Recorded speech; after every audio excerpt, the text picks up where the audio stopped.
నమస్కారం, మీరు చూస్తున్నారు HN19. తిరుపతి జిల్లా నాయుడుపేట పట్టణంలో పాత బస్టాండ్ వద్ద నుండి బజారు వైపుగా ప్రభుత్వ హాస్పిటల్ వరకు సంచార జాతుల వారు రోడ్డుకు ఇరువైపులా దుకాణాలు ఏర్పాటు చేసిన సంగతి తెలిసిందే. అయితే నేడు సుప్రీంకోర్టు ఆదేశాల మేరకు ఉదయం 5 గంటల నుండి ఈ ప్రాంతంలో భారీ పోలీస్ బందోబస్తు మధ్య నాయుడుపేట మున్సిపల్ కమిషనర్ శ్రీనివాసరావు ఆధ్వర్యంలో ఆక్రమణలకు గురైన దుకాణాలను తొలగించి సంచార జాతులు వారిని ఆ ప్రాంతం నుండి ఖాళీ చేయించారు. ఆ ప్రదేశంలో ఎలాంటి అవాంఛనీయ సంఘటనలు జరగకుండా ముందస్తు చర్యల్లో భాగంగా భారీ బందోబస్తు ఏర్పాటు చేశారు.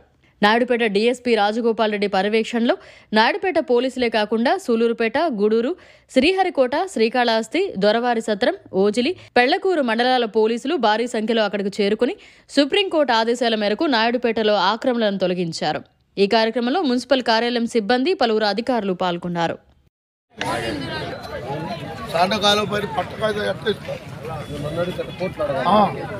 మీరు ఎట్లా వచ్చి లేపుతారు? 60 సంవత్సరాలకి ఉంటాం మేము. 60 సంవత్సరాలకి ఉంటాం మేము. 60 సంవత్సరాలకి ఉండే వాళ్ళకి లేపుతావా? చెప్పండి. మీరు బుచ్చించి వచ్చారు, బుచ్చించి వచ్చారు మీరు.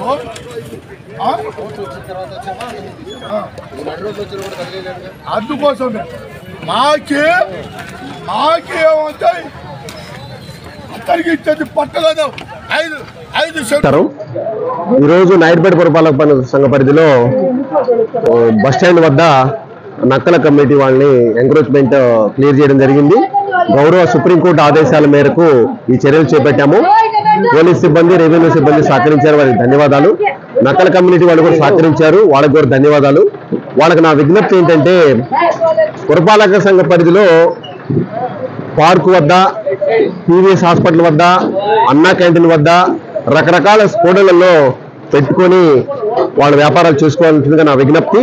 ఈ 3 చోట్ల వాళ్ళు వ్యాపారం చేసుకునే దానికి కౌన్సిల్ ద్వారా కూడా వాళ్ళకి అనుమతిస్తాము.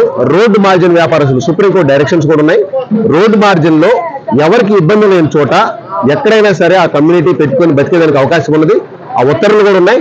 రెడ్ జోన్, గ్రీన్ జోన్ అనే రకరకాల డెఫినేషన్స్ ఉన్నాయి. ఇది రెడ్ జోన్, ఎందుకంటే సుప్రీంకోర్టు ఆదేశాలు ఆ ఎంక్రోచ్మెంట్ క్లియర్ చేయమని ఆ పిటిషనర్ వేశారు కాబట్టి తప్పనిసరి పరిస్థితుల్లో ఖాళీ చేయవలసి వచ్చింది. దయచేసి వారికి నా విజ్ఞప్తి ఏంటంటే, పార్కు వద్ద, అన్నా క్యాంటీన్ వద్ద మరియు టీవీఎస్ హాస్పిటల్ వద్ద ఈ 3 చోట్ల వాళ్ళు పెట్టుకొని వాళ్ళ యొక్క వ్యాపారం చేసుకోవాల్సిందిగా నా విజ్ఞప్తి. వారికి మరొకసారి నేను మరీ విజ్ఞప్తి చేస్తున్నాను, దయచేసి సహకరించాల పురపాలక సంఘానికి. వారికి కూడా ఆల్టర్నేటివ్ చూపిస్తాము. ఖచ్చితంగా రిటర్న్ గా రాసి అడుగుతున్నారు వాళ్ళు. ఖచ్చితంగా అన్నా క్యాంటీన్ వద్ద కొంతమందిని, టీవీఎస్ హాస్పిటల్ దగ్గర కొంతమందిని, ఆర్టీసీ బస్ స్టాండ్ ముందు కొంతమందిని, తర్వాత గాంధీ పార్క్ వద్ద వీలైన చోట వాళ్ళకి వ్యాపారం బాగా జరిగే చోట రోడ్డు మార్జిన్ స్థలం చూపించి వాళ్ళకి ఆల్టర్నేటివ్ ఏర్పాటు చేస్తాము. ఈ రోజు కౌన్సిల్ మీటింగ్ ఉన్నది. ఆ మీటింగ్ లో కూడా చర్చించి వాళ్ళకి ఆల్టర్నేటివ్ ఖచ్చితంగా ఏర్పాటు చేయడానికి ప్రయత్నం చేస్తాము. ఈ 3 చోట్ల పెట్టుకోవాల్సిందిగా నా విజ్ఞప్తి. మరిన్ని అప్డేట్స్ కోసం మన HN9 టీవీ ఛానల్ ని సబ్స్క్రైబ్ చేసుకోండి.